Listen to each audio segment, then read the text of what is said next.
இயேசு கிறிஸ்துவின் இனிதான நாமத்தில் மலைப்பிரசங்கம் நேயர்கள் அனைவருக்கும் அன்பின் வாழ்த்துக்கள். இன்று நாம் ஒரு பிரமிக்கத்தக்க வரலாற்று பயணத்தை மேற்கொள்ளப் போகிறோம்.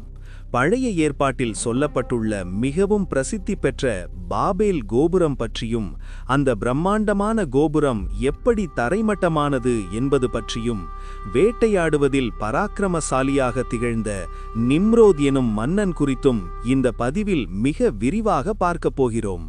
அது மட்டுமல்லாமல், இன்று உலகில் நாம் பேசும் ஆயிரக்கணக்கான மொழிகள் எப்படி உருவானது, மனித இனம் ஏன் பூமியெங்கும் சிதறிப்போனது, விக்கிரக ஆராதனை இந்த உலகிற்குள் எப்படி நுழைந்தது, சிதறிப்போன மக்கள் எந்தெந்த தேசங்களுக்கு குடிபெயர்ந்தார்கள் போன்ற ஆச்சரியமான உண்மைகளை வேதாகமத்தின் ஒளியிலும் வரலாற்று ஆய்வுகளின் பின்னணியிலும் இன்று நாம் அலசப்போகிறோம்.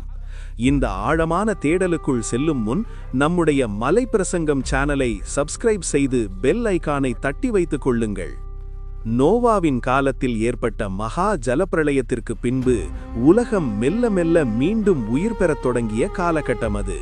கிமு 2047ஆம் ஆண்டு வாக்கில், அதாவது சுமார் 4000 ஆண்டுகளுக்கு முன்னால், உலகில் எங்கும் நோவாவின் சந்ததியினரை தவிர வேறு எந்த மனிதர்களுமே இருந்திருக்கவில்லை. ஏனென்றால் நோவாவின் குடும்பத்தினரை தவிர மற்ற அனைவரும் அந்த பெரு வெள்ளத்தினால் அழிந்து போயிருந்தனர். எங்கும் ஒரே ஒரு வம்சம், ஒரே ஒரு ஜாதி இருந்ததினால் மக்கள் அனைவரும் பேசும் மொழியும் ஒன்றாகவே இருந்தது. அன்று உலகில் வேறு எந்த மொழிகளுமே இல்லை. எபிரேய மொழியாகிய ஹீப்ரு பாஷையைத்தான் மக்கள் அனைவரும் ஒருமனதாக பேசி வந்தனர்.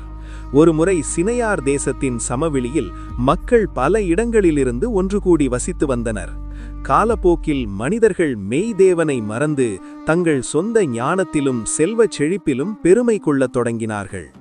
இந்த சினையார் தேசத்தில்தான் பாபேல், ஏரேக், அக்காத், கல்னே போன்ற இடங்களை நிம்ரோத் எனும் அரசன் ஆட்சி செய்து வந்தான். இவன் நோவாவின் குமாரனாகிய காமின் பிறந்த கூஸ் என்பவனின் மகனாவான். நிம்ரோத் மிகவும் செல்வச் செழிப்பு கொண்டவனாகவும் பேராற்றல் பெற்றவனாகவும் தலைசிறந்த வீரனாகவும் திகழ்ந்தான். வேதம் இவனை மிருகங்களையும் மனிதர்களையும் வேட்டையாடும் பராக்கிரமசாலி என்று வர்ணிக்கிறது. ஆனால் இவனது வீரம் தேவனுக்கு விரோதமான கலகமாக மாறியது.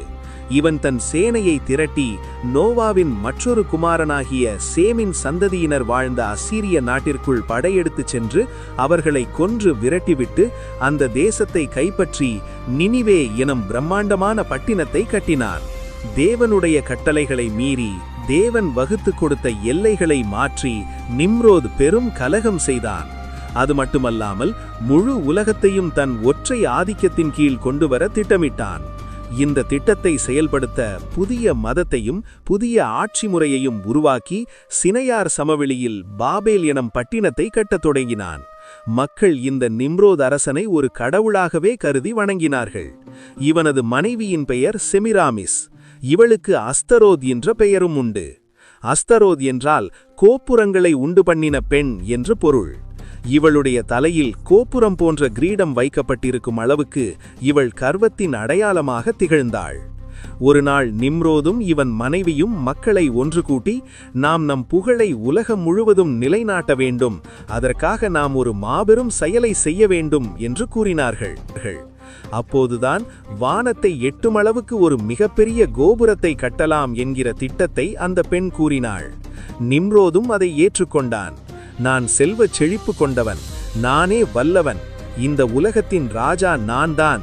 தேவன் மீண்டும் ஒரு முறை தண்ணீரை பூமியின் மேல் வரவழைத்தாலும் கூட சொர்க்கத்தையே தொடுமளவுக்கு உயரமான ஒரு கோபுரத்தை கட்டி என் வலிமையை தேவனுக்கே காட்டுவேன் என்று கர்வத்தோடு முழங்கினான். அவர்களின் மனதில் 3 பிரதான எண்ணங்கள் இருந்தன. முதலாவது, ஒரு மிகப்பெரிய பட்டினத்தை உண்டாக்க வேண்டும். இரண்டாவது, தேவனுக்கே சவால் விடும் வகையில் வானத்தை எட்டும் அளவுக்கு கோபுரத்தை கட்ட வேண்டும். மூன்றாவது, தங்கள் புகழை வருங்கால சந்ததியினருக்கு நிலைநாட்ட வேண்டும். நாம் பூமியெங்கும் சிதறிப்போகாமல் இந்த ஒரே இடத்தில் ஒன்றாக வாழ்வோம் என்று கூறி பாபேல் கோபுரத்தை கட்ட ஆரம்பித்தார்கள். கோபுரம் கட்டுவது எப்படி என்று விவாதம் எழுந்தபோது நிலத்தில் கிடைக்கும் களிமண்ணை செங்கற்களாக செய்து அவற்றை நெருப்பில் சுட்டு பலப்படுத்தினார்கள். சிமெண்டிற்கு பதிலாக நிலக்கீழை உபயோகித்தார்கள். இன்று நாம் பயன்படுத்தும் சுட்ட செங்கற்களை நிம்ரோத் 4000 ஆண்டுகளுக்கு முன்பே பயன்படுத்தினார் என்பது வரலாற்று உண்மை.